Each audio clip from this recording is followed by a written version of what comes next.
Amazon Prime's superfan reactions is manufactured fake-ass garbage, and even worse, it is mass-produced fake-ass garbage.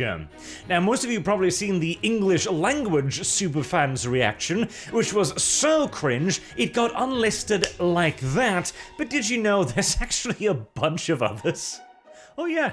Oh, absolutely. Amazon figured, you know what? This is such a brilliant idea. We'll do one for each of the major European language groups.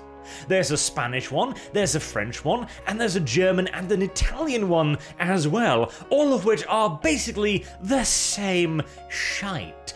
Except actually for the French one, that one was actually surprisingly alright, which is weird, but there you go, the French have done something correct for once.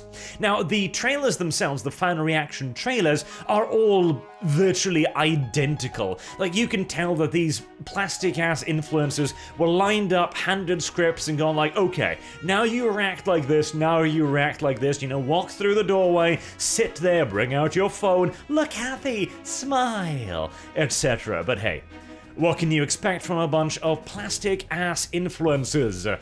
Influencer is one of those words that, much like career politician and prostitute, should be viewed in a remarkably negative light, but oh well, I'm sidetracking a little bit here.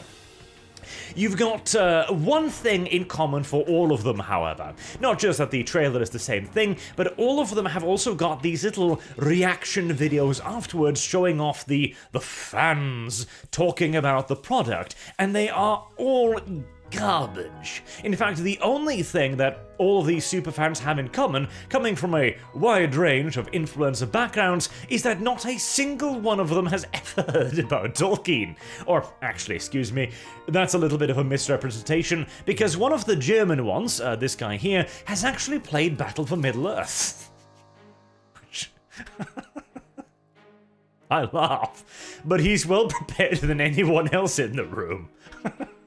This guy, for example, his primary complaint with the trailer is that there wasn't enough action, and he would love to see another trailer with a little bit more fighting, a bit more explanation, and preferably some Nazguls. Ah yes, ring wraiths, of course. That's what we need in the Rings of Power trailer. It's just absolutely amazing.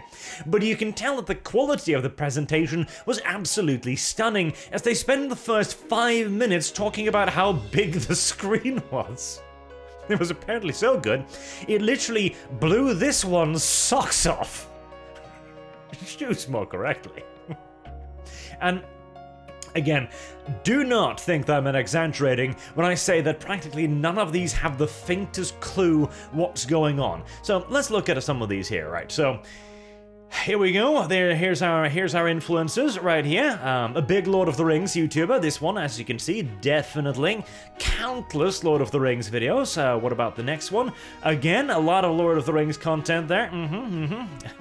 You can see why he was chosen. Another one. Yep. Oh, well, hey, we got films here. Yeah,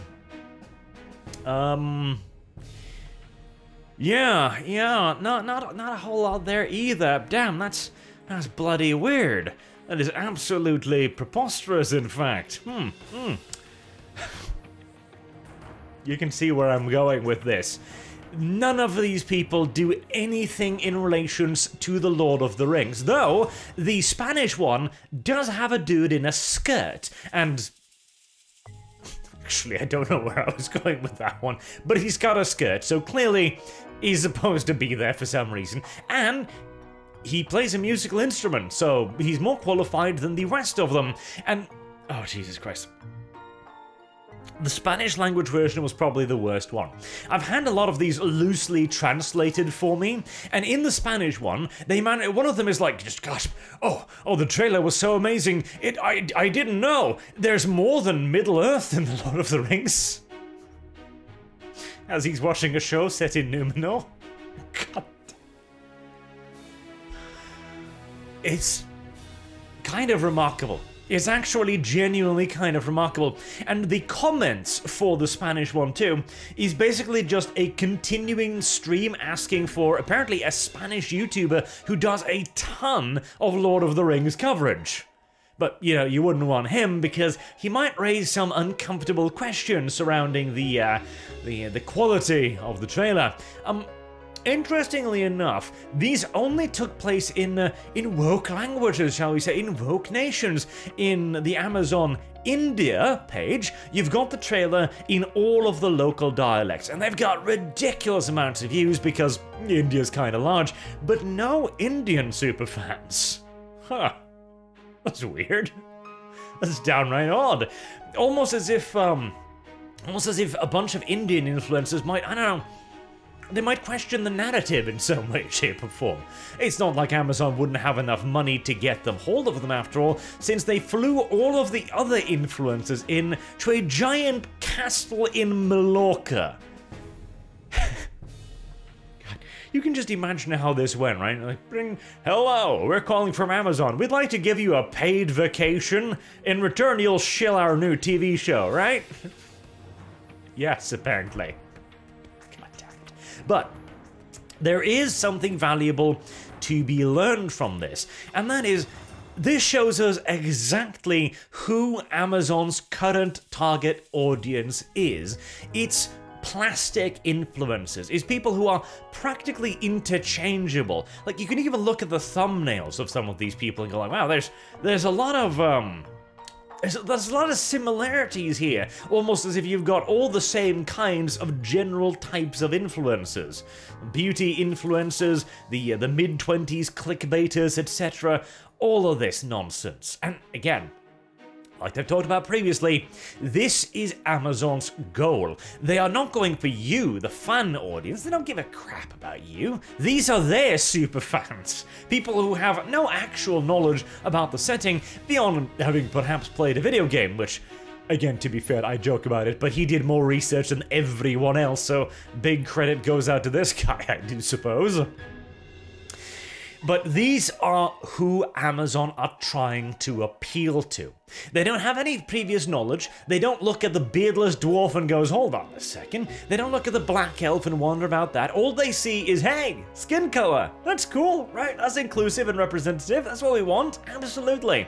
And these two, mind you, are the people we are going to have to convince. Now, beautifully, you can have a look at the reaction here. Now, the other language ones haven't been delisted, unlike the UK version, but you've got 86 likes here on a 8,717 view video. Now, that's hardly an astronomical number, but 86 likes on 8,000, nearly 9,000 views. Yeah, that's not good. That's not good at all. In fact, it's absolutely awful. And if we could see the dislike button, I have a sneaking suspicion it would be, girthier, lengthier, more chungus, yes. I do believe so. But again, you know, bear in mind that YouTube had to take away the dislike button to protect smaller creators, like Amazon Prime. I will keep making that video. Joke, excuse me. And I will repeat it again and again because it's the goddamn truth. What about the Spanish one then?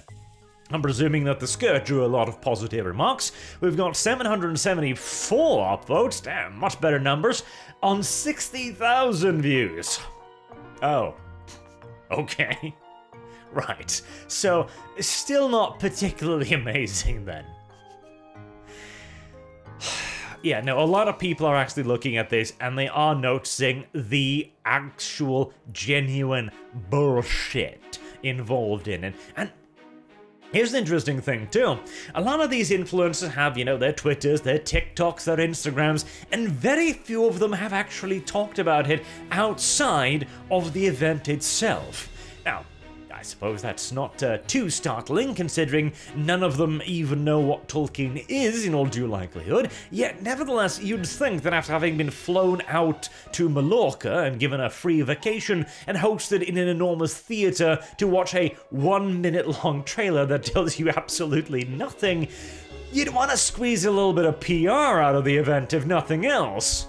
Then again, if you've already gotten the free vacation, why bother, I guess. Gods. Now, luckily, these do appear to be the kind of people that we can convince. If there's only 774 people who like this out of the 60,000 people who viewed it, we've actually got a pretty good chance of changing some hearts and minds here. And I also do suspect this is not a particularly good marketing strategy for Amazon. As I've said previously, The Rings of Power first episode is going to be watched by absolute millions, and there is nothing we can do about it. Boycotting this is absolutely pointless due to the sheer size of it. And of course, that Amazon again is... They're suspiciously quiet about parts of the narrative in certain nations. Weird. But it's gonna be watched an absolute F-load. However, looking at the kind of the lack of response, the lack of passion, the lack of interest, the only side seeming to rally right now is, well, us, the people who are already judging it south and down because of how awful it looks. Even looking at the official Lord of the Rings subreddit, the Prime subreddit, there are very few people who can even muster the spark of optimism anymore. You see post after post of posts about people complaining, I really am trying to be optimistic about this, but I just can't manage. Amazon is already losing their simp audience. So what do you think is going to happen to everyone else? That's the issue with courting the wider, more casual fandom. If you lose them, or if you don't manage to hook them in at all, they are worse than useless to you. They will not be repeat viewers. They certainly won't be the kind of people who will spread the knowledge and the word of mouth of your setting or your projects, and they will drop you like that. Furthermore, they will also be more than happy to jump on the bandwagon of hating your product, which incidentally is exactly what we're trying to make them do. And the future does look mighty rosy right now. What do you guys think, though? Maybe you've seen something else in the different language videos that you'd like to point out, so please do so in the comments down below. There were quite a few good ones there, though. Again, my personal favorite is absolutely the guy who's asking for the ring rates and the person who is absolutely bewildered by the idea that there are different land masses than Middle-earth. That one I liked, because it's like, you know that Amazon invited them specifically to watch a show set in Numenor? Oh, heavens. Anywho, until next time, I've been Arch. Thank you all very much for watching, and I hope to see you all again soon. Till then, have a good day.